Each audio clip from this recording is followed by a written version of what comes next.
All right, welcome back to the Real Revenue Show, where we discuss real business concepts that'll help you grow and scale any business model. We're your hosts. I'm Malcom Bowser. This is Andre Trust. Thank you for joining us once again. What's good, Dre? What's good, bro?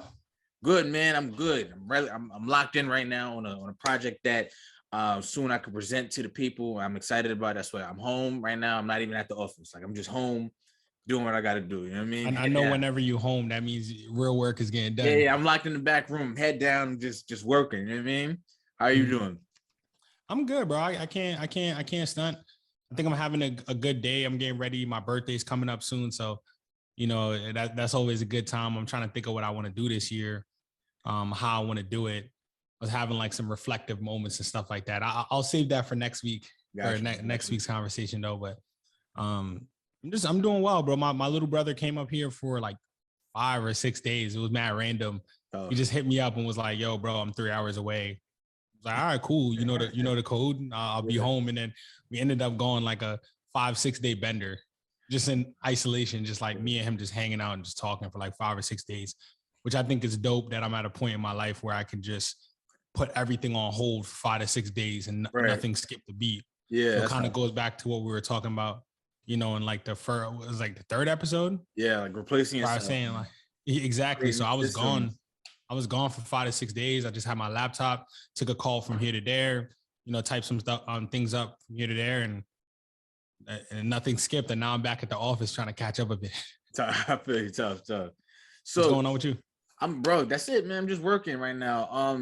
This episode topic actually was sparked due to a conversation we had in our group chat. One of our friends, he had an idea for something, and then the first thing, because he had an idea for something, and it came about off of a need that he had or need that he saw, like, you know what I'm saying, based on some other things that were already in place, like an app that was already in place, and he felt that he could improve upon it, right? So the first thing I do when people ask me like, "Yo, I have this idea, what next?" First thing I do is tell them to do some type of market research. You know what I'm saying? And that's what a lot of people are. You could be a full entrepreneur. You could be, you can have a 9-to-5 job. But if you have an idea, a lot of the times people don't know what to do next, right? So the first thing I usually tell them to do, okay, like do market research, because you could think that the idea you have, like there's some huge need for it, and they come to find out there's not. Like it's just you and a few other people who thought that was interesting. And let's be honest, like, because it was your idea, you're probably more invested in it than anybody else. Yeah. So I wanted to talk about, like, in this thing, like what, like that next step. So how to conduct market research, and what are the type of things they should be looking for when they have an idea about a product, service, anything. So I'll start off by saying that market research is hands down the most important thing in creating a business. Right. People tend to just skip over it, and I have an idea that I think is good. Immediately, let's just put it out. But I've had, bro, I think probably, no exaggeration, like 600 or 700 failed attempts. Just didn't work. I don't know how to turn my computer volume off. Let me do this real quick. Sorry about that. No problem. Like 600, like just failed attempts, bro. Like I thought this was the greatest idea on the face of the planet 600 times, bro. Yeah. Like from the plethora of businesses that you could think of, because it's like a lot of people don't understand that business is really hit or miss in certain categories. And the more you learn how to, so those first, however many businesses led me to being able to put myself in a predicament to actually capitalize on Tellers Trust Wealth Group, which was my flagship company. Right. So all of those years led me to being able to do the market research. Right. So I'll say this, right? The first thing I like to do personally is whatever idea it is, I try to find a competitor. Right. More than likely, with the amount of people that we have on earth, you're more than likely not going to have a unique idea. 100% original facts. Yeah. Right. But you might have a unique twist. Mm. So most people, I see two things happen. Actually three things. Either they don't do any research on competitors, or they look for competitors and then feel like, I can't compete with them, so I'm out. Mm. Or they realize that, my partner said this to me years ago, and I still to this day think it's like one of the best quotes he said to me. He was like, hey, Andre, just like there's Uber, there's Lyft. And I said, wow, I never thought about it that way. It's like your product might just not, like one product just might not resonate to some people. Right. But the way you put your spin on it and the way you're organized with it, they might resonate more with you. Mm-hmm. So you can have the same exact business model, same exact thing, same exact structure, same exact everything, but your colors look better. Right. Yeah. Right. Your strategy of how you approach them looks better. The marketing, the target, to somebody differently. Yeah. Exactly. So a lot of people skip out on competitor research. That should be like number one priority all day long. See who else is in the marketplace, because the last thing you want to do is go up against a competitor who has all the momentum in the world and all the market share. Mm-hmm. Doing the same thing with no twist. Right? Yeah. Because once you find that, who the competitors are, now you can dissect their businesses and see what they're doing wrong. So the next portion of my, market research is I like to go to the chat rooms. So I'll go look up a company. Let's say, I don't know, Bob's Milling Company, right? I'll go look at what the comments and reviews are saying. Hey, there's long waits. There's long X. I never feel like their customer service is good. I never feel like X. And I would tackle those things specifically. Okay. Right. So perfect. I'll use myself as an example, right? So real estate, the way that I approached it was, yes, I'm going to be a realtor, but I want to have hundreds of agents, but I really want to be known for our systems, because every client that I spoke to was always like, hey, the process is just so painful to buy a house. But for me, the process was super easy and simple. I was like, why do you feel like it was the easiest thing on the face of the planet to me to purchase a house? It was very simple and very straightforward. But I also realized that everyone doesn't think the way that I do and doesn't organize things the way that I do, and they're not set up structurally the way that I am. So then I started thinking, I'm like, okay, why are they not? Well, instead of sending somebody 300 houses and being like, hey, let's go view them all, and which leads to, analysis paralysis, and wasted time. I just send them 7. Right. I'm like, hey, like here's 20 houses. I need you to pick out your top 7. And from your top 7, those are the ones we're going to view, because when you really think about why you're purchasing a house, you want a property that's going to that's going to be a good investment. Mm-hmm. Should you leave that house, it should be able to rent well. And you should be able to see some type of appreciation by picking a good location that's going to appreciate over time. By picking a top 7 house, you're more than likely picking somebody else's top 7 house. Right. Which then makes it a competitive house. And by getting a competitive house, you're never going to have to worry. Why would you want, I never understood it, because I would train other realtors and they're like, yeah, we viewed 30 houses. And I said, bro, who wants to get their 30th pick in life? Imagine I was like that, bro. I say, yo, I know these are the top 5 things you want, but you get number 31. Bro, you'd be pissed. So why am I even showing you 31 houses? Mm-hmm. Why are we even doing that? We're wasting tons of time. Right. This is how bad it was when we refined our process. I had realtors reaching out to me. It's like, hey man, our average time of viewing and showings is like 45 days of like hunting. Mm-hmm. I said, bro, our average time is 1 hour. It's like, what do you mean? I'm like, hey, they're going to pick a top 7 house.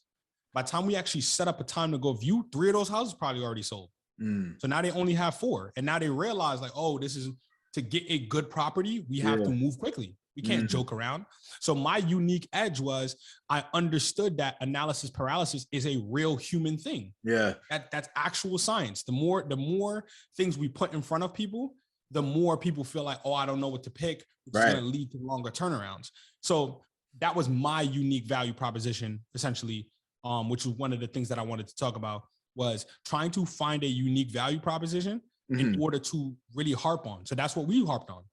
You're not going to spend 45 days searching for a house. In fact, we can have you get a pre-approval, find a house under contract, getting ready to put your inspections in within a day. Right. People were like, whoa, that's impossible. And it never failed, bro. We did like 300 houses that way. And it was realtors were hitting me up nonstop. I coached a few realtors and I told them they're afraid of the client, but the client is reaching out to you because you're the subject matter expert. So you need to guide and lead them. Right. A lot of people don't understand that when it comes to sales. People are reaching out to you because they have a need. They're not reaching out to you because they're the expert. They're reaching out because you're the expert. Right. Yeah. Yeah. You see what I'm saying? You know, it's funny. These things, like you saying that, they sound, you think they'd be like very rudimentary, like to people, right? Like, oh, okay, that should make sense, but that's not how a lot of businesses work. Like people get paid a lot of money, and they don't think like that. They don't think in simple, real straightforward paths. Like it's real crazy to me. That's why when I do my market research, man, I break it down to some really simple things. Like, what can we tackle? How am I different from guy down the street? Because that's a common question, right? Hey, why should I choose you over someone else? Well, hey, they take 45 days. I take 1. Right. You can view it as negative, but if you look through this list, all of my reviews say that they got top 5 houses because all of those other realtors as well aren't putting the real life pressure on them. I don't like to use pressure, but the truth of the matter is, and we had this episode, I forgot what episode it is, but we talk about speed. Yes. Yeah. Speed to the market works in everything. So speed to investments work as well. So I always preface that, hey, just to let you know, we can take 45 days all you want, but understand that you're going to get your 35th choice and that is your fault. You know, also, because I'm glad you even mentioned that episode, because I don't want people to get confused. Like we're saying, like market research is an important step, but speed is as well. So I don't want them to conflict the two. Like, wait, shouldn't I just skip something then? No, like no. Right. So, yeah, the market research, you should dedicate most of your time to see if it's even a viable option. Right. Because if it's not a viable option, then you're going to save thousands of dollars and hundreds of hours. Probably one example I could tell you was when the podcast me and my dad have, when we decided like, okay, we want to start selling like merch, right? But we didn't know like how we wanted to go about it. If we wanted to get them like printed beforehand, if we wanted to get them like made and then we ship them out, we wanted to carry stock, or we wanted to just do them ourselves. So we tried all of the ways, right? So first, to even see if people even would want merch from us, we had like a small limited sale. It was like, I think like 24 shirts, right? In a couple different sizes, and they sold out like an hour, like super quick, right? Yeah. So I was like, okay, like, and then people who didn't get them were upset. They were emailing us like, yo, so it was like, okay, there is a want there, right? There is something there, right? So now we have to go in on like the quality, how long it took for those shirts to get made, because we got them made at a shop in Harlem, versus like how much it costs and things like that. So we're like, all right, it wasn't really worth it. And then we tried like a outside like drop shipping, like print on demand company, right? Quality was really bad. And again, their systems was like, for us to get our money and things like that, I was like, okay, this is not. So then we decided to make our own, print our own shirts, like print out and get blanks, make our own designs, print them on ourselves and things like that. And for a while, like that worked perfectly for our, like just where we were business wise. But now obviously we're a little more experienced and what we need has changed, but that doesn't negate the fact that we went through like 3 or 4 stages of different market research to figure out what would have worked best for us. So as you mentioned that, this is one thing that I'll bring up. So with a lot of businesses, they create the business because of something that they like or for their friends. Yeah. This is the worst business model that you could possibly, just the worst concept. And once again, whenever I say these things, it's not to be rude or disrespectful. I'm just very straightforward. The more you get to know me, the more you'll understand that I'm not in the business of sugarcoating anything and pretending. I'd rather you hear it and have somebody be honest with you Mhm. than, you know, spend 1,000, 2,000, 5,000, spend your life savings on an idea that doesn't make sense, right? And it's not that, oh, well, you need to have faith. No, there's clear indicators as to whether or not something will work or not. Yeah. If you build the business with the intent, like, okay, yeah, I'm gonna just sell it to my friends and it should blow from there because they're gonna share and support, terrible idea, Yeah. right? And the reason is I want to say something. I tell people this all the time when they ask me like what they should do. You got to imagine like 3 circles, like passion, skills, and opportunity. And where they meet in the middle, that's the sweet spot you should be like aiming for. So passion, what you're passionate about, okay, I get it. Cool. That has its own area. What you are proficient in, your skills and the opportunity. That's what we're talking about now. Mhm. As far as the market research. So if there's an opportunity there and you got the skills and the passion to facilitate that, that's a business. Exactly. And that's how you formulated your business and that's how I formulated mine, right? So I've mentioned this before in terms of like how I got into real estate. Mm-hmm. Right? I got into real estate because I always loved business. So no matter what, I wanted to be a CEO of something. Mm-hmm. I wanted to have ownership of something. So my passion was business and scaling a business. The next thing was like opportunity. I found that niche in the VA market where no one was teaching the VA loan. Bro, it was such a shocker to me because the VA loan, or they weren't teaching it at a high level in a way that made sense. It was like, yeah, VA loan, 0 down. Why does that matter, bro? Why does it matter if it's 0 down? Right? The real thing that they weren't teaching is like, hey man, you could build $1 million portfolio with this. Wait, I could do what?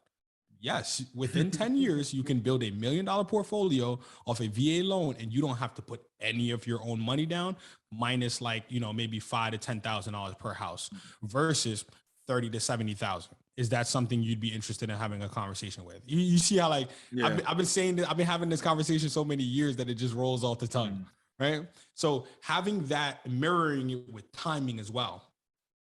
It was a weird space. Rates were going down. Like there was tons of opportunity. I'm like, hey man, this is the time. We had like a 2-3 year run of just like so every single day. And this is going back to like your research. If you have an idea, I feel like one thing I always recommend too is to make that large idea as small as possible. Meaning, like you mentioned, like niche down as much as possible. Like if it's like what like you said, like real estate can be so many different things, right? But the fact that you went to like VA, and again, this is something you are knowledgeable in, you found the opportunity and you're passionate, right? So boom. So I forgot about this. I'm glad you brought it up, right? So you need a customer profile. Oh yeah. That matters a lot, right? It's who is this product for? So for me, my customer profile at the time was I'm doing single family, residential, VA home loan to a 21 to 32-year-old active duty or veteran military personnel in all branches. That was like my user profile. If they did not meet that intent or meet that criteria, I moved on. And that allowed me to do real research. Like, okay, how many people fit into this category? And then I saw that there were like, it was like 10 million or something like that. Veterans, it was a bunch, it was included. It was like 10 million people fit into that category. I was like, I guess that's where I'm going, because in order to make 6 figures, all we needed was 30 houses. What are we even talking about? Right. It was just a matter of like, how can I get in front of 30 people? And like I was saying in, I forgot which episode, I think it might've been our episode 8, where I was saying that the planning backwards, I know if I need 30 at a 10% conversion rate, I just need to speak to 300 veterans. Right. 300 divided by 12 months, divided by, or 365 days, like I'm speaking to 3 people a day. And then, those things starts to roll. So I really want people to start getting in the habit of testing out ideas. A lot of people like to, hey, I'm not going to tell my idea. That's cool. You don't have to tell your idea, what I did, right? So when I was starting my restaurant, I just went around town and I was like, yo, what is missing here for food? Mm. People were like, oh, there's no Southern Comfort for real. There's no like, chicken and waffles. There's no grits. There's no act. So I heard that like 30 times. So I'm like, okay, I guess that's the product that needs to be created for the area. Right. And I interviewed like 100 waiters. I was like, hey, you seem like you've been working in the industry a lot. Like, what are some pitfalls? Honestly, we don't really get opportunities. I said, hey, if you had an opportunity and you were trained well, could you go from 2 tables to maybe 7 tables? If I can get you like handheld devices that allow you to work more tables at once and infuse some technology into the situation. She was like, yo, if you infuse technology, we could probably do 10 tables. So now what I did is, in order to get the best servers, I allowed them with tools to get more tables. They make more money, and now all of the servers in town are like, yo, I want to work at Flavor Hills. Like, I want to get over there. Side note, I gotta hit the restaurant this year. That's gonna be if everything works out this summer, bro. Location 2, 3, 4, 5, 6, 7, 8, 9, 10 might get popped up. I'm looking at Raleigh, looking at Charlotte, looking at Wilmington, North Carolina, and I want to keep bridging out in the North Carolina area. Yeah, and then possibly a Virginia, just because I have a lot of connections in Virginia. So I think that might be an easy transition for me, in order, like, friends, family, people that I can get, into the space to drum up business and stuff like that. So, but that's one of my major things is people really need to focus on, does this product make sense? And the best way to see if it makes sense is to scour the internet for if there's complaints. Right. If there's no complaints. And like, if you're listening right now, think of Facebook groups. Like, Facebook has leaned, just as a company, they've leaned really heavy into groups for that reason. Like, because humans, we talk about human nature, people love tribes. So if you can find a Facebook group on whatever topic like you're interested in, and just kind of poke around, talk to people in there, ask again what their pain points are, stuff like that, like what would make this better, or like if you start to see a trend of some complaints, just make a note for your, and that's research in itself.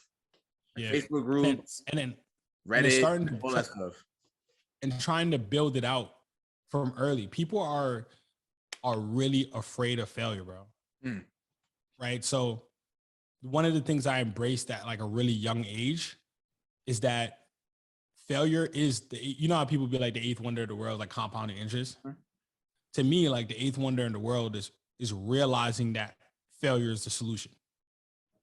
Right? Once I realized that failure is the solution, that like, oh, if I just fail, it'll teach me the answer. I don't want to fail, but if I fail, it's like, you failed because of X. Right. Oh, wow, now I get the answer. Now I just get to try again. It's like, when you play video games as a kid. Yeah. And like you failed the mission, but now that on the 3rd step, a dude is gonna come around the corner. So you're prepared for the dude who comes around the corner, right? On the 3rd step. That's literally what life is. And I'm in the predicament now where I'm continuing to understand that, and I just shoot on all cylinders. If I fail, so what? And that's what I want people to kind of come into it with, is understanding that the goal isn't to fail. But if you fail, it doesn't mean you lost. Right. You only lose when you stop and don't realize that failure is actually what's going to propel you forward or get you better and make you stronger. Right. So that market research, and this is why we talk about the market research, because coming into a situation not having done any market research is an automatic loss. I agree. That's kind of like how I view it. It's like, going into a market being like, yo, I just feel like it should be this way. And it's like, no, actually, that's not how it is. Yeah. Like, there's actually no want for that product that you have at all, man. And it was like, that's my original Teller's Trust like business model, right? For me, I wanted 100% commission. I didn't like the fact that like I was working for a firm, I did all of the work, and they took like 50 to 60% of my commission check, and they didn't do anything. Like, they're not paying for anything. It's just their name. So I said, okay, I respect it. Nah, that's tough. Like, I can't be upset that they're doing their thing. So, and if I want my own thing, then I got to go start my own. So I went off and I started my own, and I created like this really dope model, bro. Really dope. Like, in my mind, it was, hey man, everyone's going to come because they pay us $10,000 to the firm, which is really easy, and they get 100% of their check for the rest of the year. So somebody can come in, you know, off the muscle, just pay us 10,000 and just to just it's like a business in a box. Right. You come, pay the 10,000, you're done, or you can have it come out of your first 3 checks. Average person is doing, you know, 10 to 20. So now we're talking about 17 checks at 100% commission.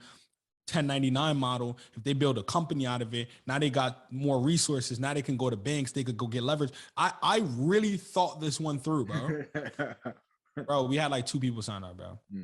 Everybody was like, I don't care. I just want a desk in our office. They could take 50%.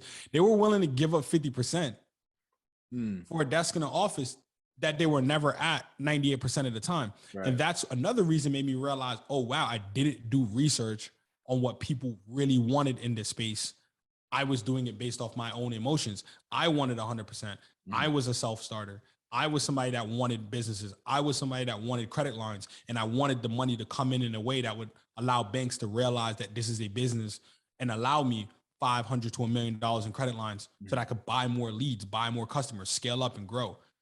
That's actually the opposite of a lot of people. They don't want that. They don't want the liability. They don't want to have to work hard. They don't want to have to, they just want somebody to give them a lead and they're okay with, I'll take 30%. Right. I'll take 40%. And I'll sit at this desk and I'll do whatever you tell me. And it's not everyone, obviously.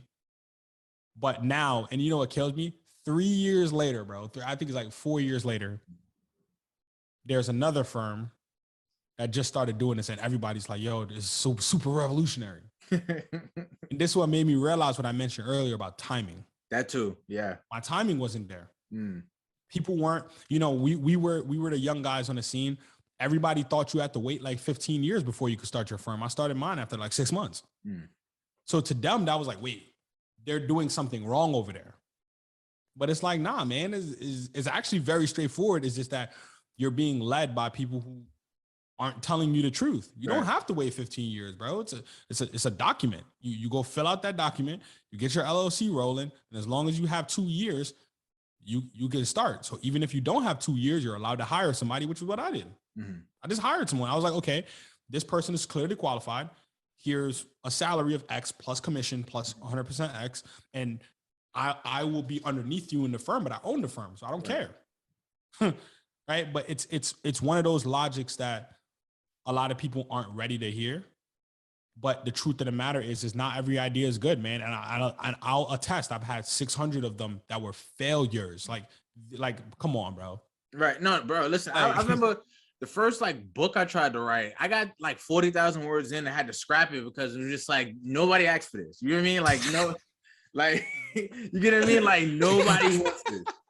Yeah. But because, you know, I love books, right? So one book I will recommend is The Blue Ocean Strategy, right?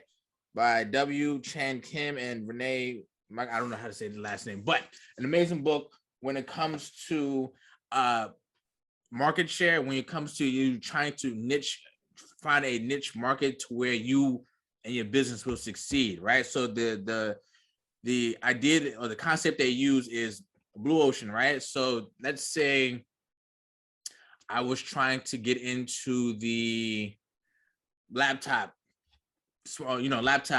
industry, right? There is so many different companies that have laptops, that have amazing laptops, that have super powerful laptops. So what they call that is a red ocean. There's sharks, everybody fighting for space in that ocean. It's bloody, it's red. There is there's no space for you there, especially as a new startup company or a new, person who has just like a scrappy idea. But if you can niche down your idea, niche down your concept into something that, again, people do want, people have asked for, but you have the resources yourself to kind of, make happen, that is a blue ocean. Like nobody's really in there to where there's a bunch of fights for market share, because what they're doing is they're fighting for laptops. They're fighting to sell laptops, and you could have a product that is an app that just goes on laptops that they all need, right? That a lot of people that they're not really paying attention to either, right? So you have that idea, and then as you grow, then you're able to get to what you wanted to, which was the laptop from the first place. So prime example is Apple, right? They started out with the iPod, which was MP3s and stuff like that. What they really wanted to get into was the phone space. They didn't have anything. So what they did was they got the leverage to where people were dying for these iPods. But now I'm able to, with the resources I have, add internet, and I can add like actual phone, and then that product became to what it is now. To where iPhone owns how much of the market share when it comes to smartphones? It is the market share. It is the market share. You know what I'm saying? So Yeah. that's an example, and this is a great book. I recommend anybody read it. So to boil it down to a few things, though, I just want people to keep it simple, right? Let's not get too complex. Really, what you're trying to figure out with the market research is this scalable? And when I say scalable, it's like that's what I mentioned about friends earlier. Is this for my friend group, or can we get this in front of everyone? That's a question. You might not be able to get it in front of everybody, but can I get it in front of whatever number you need to change your life? Right. So can I get it in front of 100,000? Can I get it in front of 10,000? Depending on what your price of your target is, if you have a $10,000 product, can you get it in front of 10 people? Right. So it's things like that. I just want it to be very simple. Can this product scale?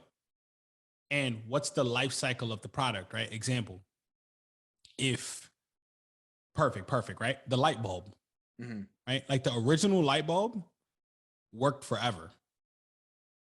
Really? Like, yeah, the original light bulb, like it worked forever. And they were like, This but for real, you could all look it up. It worked forever. There's like light bulbs right now. They have one light bulb in this fire station that's been going since like 1912 or something like that. That's crazy. Right? But then they looked at it and said,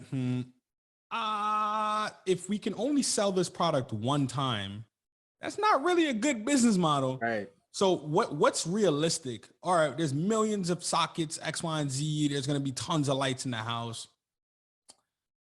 Replace them once a year? I feel like that's realistic. And then they all got together as a unison, all of the light bulb companies, and actually stamped it that they would never put out the actual official light bulb that just lasts forever. Wow. Right. So it's certain things like that. Cause I was researching, I'm like, okay, what makes businesses, like, I think this was like 2 years ago. I'm like, what makes businesses last? And it's the ability to replenish. Why do you think the iPhone is a new one every like 3 weeks? Because they know what the final product is. Right. You're just like, instead of releasing the elite camera, I'm gonna release 97 versions of the camera, even though we know what the elite camera could be. Right. We know what the elite screens could be. We know what all of these things are, but you can't get it on your iPhone 12. You got to get the iPhone 17, baby. Like it has to be something along those lines. So is your product a reusable product? Is this something that people are gonna, perfect example, like I was working with my little brother, actually. He has like his grab a company and stuff like that. So I was showing him how to, relabel his stuff, and it's a reusable product. And I told him that because it's a reusable product, you can actually get people on reoccurring, what we mentioned, reoccurring revenue, right? This is something that people, and I showed him Evan Alexander. I'll give him a plug. It's cool. But that's why I use for my beard product on a reoccurring service. I get my beard products, every month without or whatever the cycle is. I forgot what it was, but I get that product just on reoccurring because I don't want to have to think about it. But it's something that matters to me and it runs out. I finished the tube, I finished the bottle, and I need another one. Right. So if you're, creating custom things, right? Custom things take time, man. So all of those things need to be factored. If it takes you 10 hours to create one workbench and that workbench is $500, man, that's a loss. You got to factor in the time, the energy, the effort, all of these things into your market research. If 10 people hit you right now, you're backlogged. You're done. Bro, I talk to people all the time when it comes to that, especially when it comes to I make my own this, I make my own that. I'm just like, do you have like a system in place where you can make a bunch at one time or something like that? Nah, I make it one at a time. Like, if if like Drake was to hold up one thing of yours on his Instagram and tag you, you're out of business. Bro, you're done. You're done. You're And done. you would think that like, oh my God, Drake, that's amazing. If he holds, no, you're out of business because you're not gonna be able to fill any order. And then people's attention spans are short, and they're well, they didn't have it, so I'm done. Yeah. Done. You can't meet the market demand. You're done. Especially in this day and age where instant gratification is a mando for everyone. Yes. You're done. Right. So I want people to look internal. Don't take this personal. The goal isn't personal. Right. Once again, 600 failed businesses, tons of failed books on Malcolm's side until he got a winner, which is an absolute monster. Malcolm isn't going to plug it, but I'll plug it. You know, go check out Urban Excellence. Even that came from market research. Like even like we were doing the podcast and the concepts that people were enjoying, we were already doing interviews, and the concepts that and the segments that we were doing, I just like, yo, I could write about. Just turn this into a book. Yeah, I could. Like literally, I was like, I'm already doing it. Easy. And that's market research. And sometimes it comes unknowingly. That came unknowingly, but happy mistake. You know what I mean? But facts. But I just really want people to take that and internalize that, you know, go seek out real advice and find, you know, if you guys have ideas, I'll try to make myself a little bit more available. But if you have ideas, shoot them over. My buddy Dan, he just hit me with, his idea and plan for like the super gym that he's trying to create. And I red inked all over it. Yeah. But it got so much better. He was thinking about things that he didn't think about. And now it's like, so now he's even more, excited. He's understanding.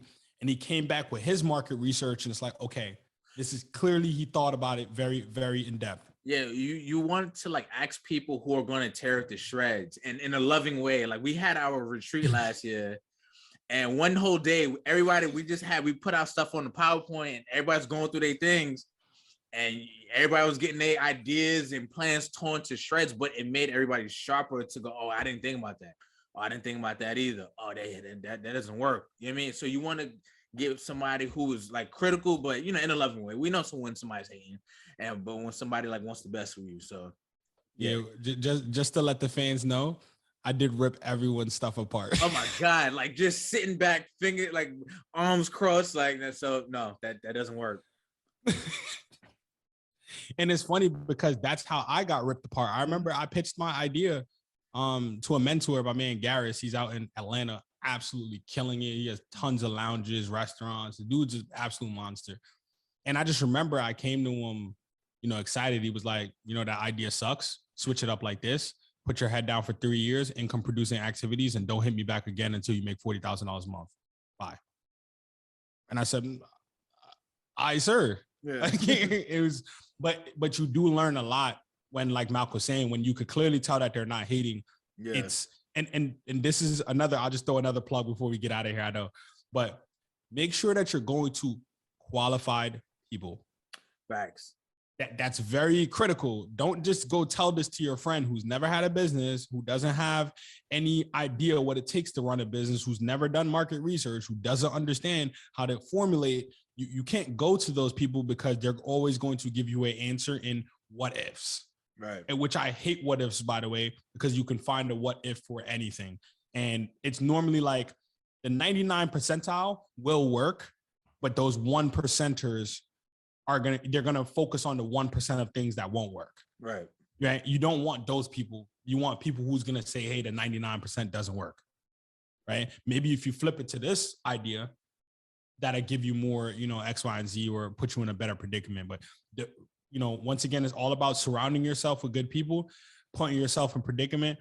And if we get enough of, people reaching out, trying to share ideas and something, I don't know. I'm not making any promises. I haven't talked to Malc yet, but I don't know. Maybe we could do like a Discord or something like that, or I'm down, or something like that, just so where people can kind of like share their ideas. Maybe we could probably jump in. I don't know, but once again, this is market research now. Yeah. Right? If people reach out to us and say that, you're into the Discord or the idea of building that community and things like that, let us know. If there's a demand, we'll do it. If not, then I guess we'll keep pushing. Yeah. But I think that's all I have, bro. Me too, man. I thought this is really important. We have some more stuff coming to you guys really soon. I'm glad to be back. You know what I mean? So with that being said, I'm Malcolm. This is Andre Trust. Don't forget to like, share, and subscribe if you're listening right now on Apple Podcasts, Google Podcasts, whatever podcast to listen to. Don't forget to comment and leave us a rating. We really appreciate it. So with that being said, this is the Real Revenue Show. Peace.